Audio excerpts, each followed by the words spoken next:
161 combat engagements were recorded on the front line over the past 24 hours. This was reported by the General Staff of the Armed Forces of Ukraine. There were 7 attempts to storm. Russian occupiers made these attempts in the southern Slobozansky direction. In the Pokrovsk sector, the enemy attacked Ukrainian positions 32 times. In the Kostiantynivka section of the front, 22 attempts to push back the defense forces were recorded. And in the Huliapol direction, the aggressor carried out 21 assaults. With the change in weather conditions, Russia increased pressure on several sections of the front and lost nearly 5,000 of its servicemen in just 3 days. This was stated by the Commander-in-Chief of the Armed Forces of Ukraine, Oleksandr Syrsky. And during his trip to the areas of the Southern Operational Zone, he held a meeting with the commanders of assault and air assault units, coordinating further actions taking into account the enemy's tactics. For several days now, the number of combat engagements has exceeded 200. At the same time, enemy losses have also increased significantly. Just between Tuesday and Thursday, about 4,840 Russian occupiers were neutralized, killed, or wounded. The activity of the enemy's superior forces requires us to find new asymmetric solutions. Ukrainian troops are acting proactively, seizing the initiative and continuing to regain positions. Oleksandr Syrsky, Commander-in-Chief of the Armed Forces of Ukraine, on Telegram. Ukrainian troops have achieved their largest territorial gains in more than 2 years after Russian occupiers lost access to the Starlink system. This was reported by the Wall Street Journal. According to analysts, after this, Ukraine liberated more than 400 square kilometers of territory in the Zaporizhzhia and Dnipropetrovsk regions. Restricting Russian access to Starlink systems has significantly affected the situation on the battlefield, as it reduced the effectiveness of Russian drones. And due to the lack of rapid coordination, Russian troops were unable to quickly relay target coordinates between units. Over the past day, Ukrainian defense forces have eliminated 1,240 Russian soldiers. Thus, the overall cumulative losses of the Russian army now exceed 1,286,000 individual military personnel. Also, in just one day, the Ukrainian defense forces destroyed a tank, 8 armored vehicles, 39 artillery systems, a helicopter, and 144 units of automotive equipment of the enemy. On the night of March 21st, Ukrainian defense forces struck an oil refinery in Russia's Saratov region. This is one of the oldest oil refineries in Russia, producing fuels and lubricants used to supply the occupying army. As of 2023, the Saratov oil refinery processed nearly 5 million tons. According to preliminary information from the General Staff of the Armed Forces of Ukraine, a secondary oil processing unit and a vertical storage tank were damaged. The overall extent of the damage is still being clarified at this stage. Germany has simplified the export of defense systems to a number of countries. This was reported by the German Ministry of Economy. This primarily concerns the so-called Green Corridor for the export of air and naval defense systems. This will speed up the delivery of air defense systems, IRIS-T. Previously, the export of each individual component required a separate permit, and this, of course, significantly delayed the process. The new mechanism introduces a general license, which will be valid until September of this year.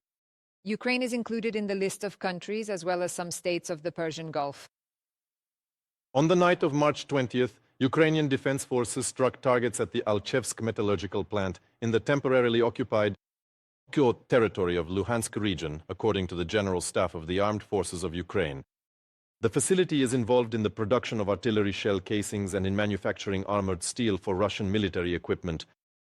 And in the temporarily occupied territory of the Zaporizhzhia region, the armed forces of Ukraine attacked the infrastructure of the Vostochny training ground.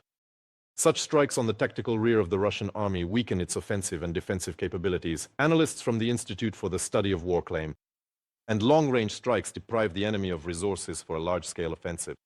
Kristina Domrovskaya will continue on this topic. Strikes by Ukraine's defense forces on Russia's defense industry are key to weakening its military potential. This is the only effective way to stop the aggressor country and weaken its ability to attack peaceful Ukrainian cities with missiles and drones. This is the conviction of Andriy Kovalenko, head of the Center for Countering Disinformation at the National Security and Defense Council of Ukraine. The Russians have already encountered serious problems in the production of ammunition. In fact, the only truly stable source of ammunition supplies for the Russian army remains North Korea.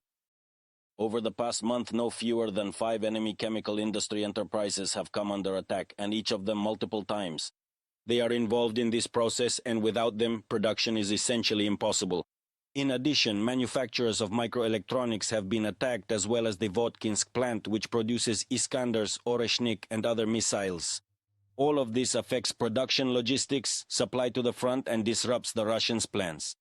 Andriy Kovalenko, head of the Center for Countering Disinformation at the National Security and Defense Council of Ukraine.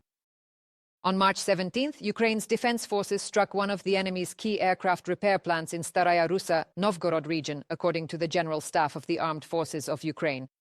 A hangar used for servicing Il-76 and Il-410 aircraft was damaged, as well as an A-50 long-range radar surveillance aircraft, Isuyosi. And a day before that, they struck the infrastructure of the Aviastar aircraft manufacturing plant in the Ulyanovsk region. The destruction of such facilities directly affects the enemy's ability to restore aircraft and maintain their combat readiness, the General Staff of the Armed Forces of Ukraine noted. The enterprise is part of the United Aircraft Corporation, a Rostec structure, and is responsible for the production of military transport aircraft. These include the Il-76 MD-90A, Il-78 M-90A tanker aircraft, as well as maintenance of the heavy transport aircraft and 124 Ruslan.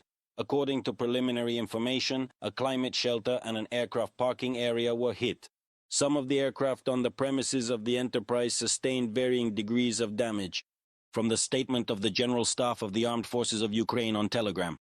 On March 19th, the Armed Forces of Ukraine struck a fuel and lubricants depot in the area of temporarily occupied Novotroitske in the Kherson region, and targeted a concentration of personnel of enemy forces in Crimea, which is annexed by Russia.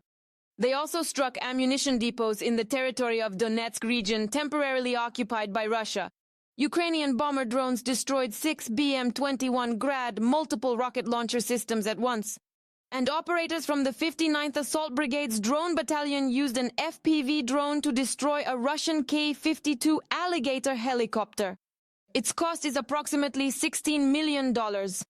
Ukraine's campaign of delivering short-range strikes against Russia's tactical rear is increasingly weakening both Russia's offensive and defensive capabilities, allowing Ukrainian forces to achieve tactical successes and making it harder for Russia to conduct artillery preparations for the anticipated offensive in the spring-summer of 2026, according to a report by the Institute for the Study of War. And although the attacks are ongoing, the assaults continue, but the intensity of the assaults, The assaults are ongoing, but the intensity of the assaults and the scale of the confrontation are not what the Russians had planned or what their command had promised to Russia's political leadership. This is important because our strength at the front is the strength of absolutely all Ukrainian positions. Our communication with the world, our diplomacy, the world's ability to stand with us no matter what challenges arise. I am grateful to every one of our units on the Donetsk front, to everyone who is defending Ukraine. In Kharkiv region, in the border areas of Sumy region, the Zaporizhzhia direction remains important. The Russians are trying to reinforce their forces there, but we are destroying their forces. The effectiveness of the Ukrainian army is measured, among other things, by scale, by the enemy's losses, not only in equipment and weaponry, but also in manpower. And here, simple arithmetic applies. Every month, Russia mobilizes 40 to 45,000 soldiers to continue the war against Ukraine, President Volodymyr Zelensky said in an interview with the New York Post. At the same time, the aggressors' monthly losses are between 28 and 35,000 killed and wounded. That is, in 3 months, Russia has lost almost 100,000 people.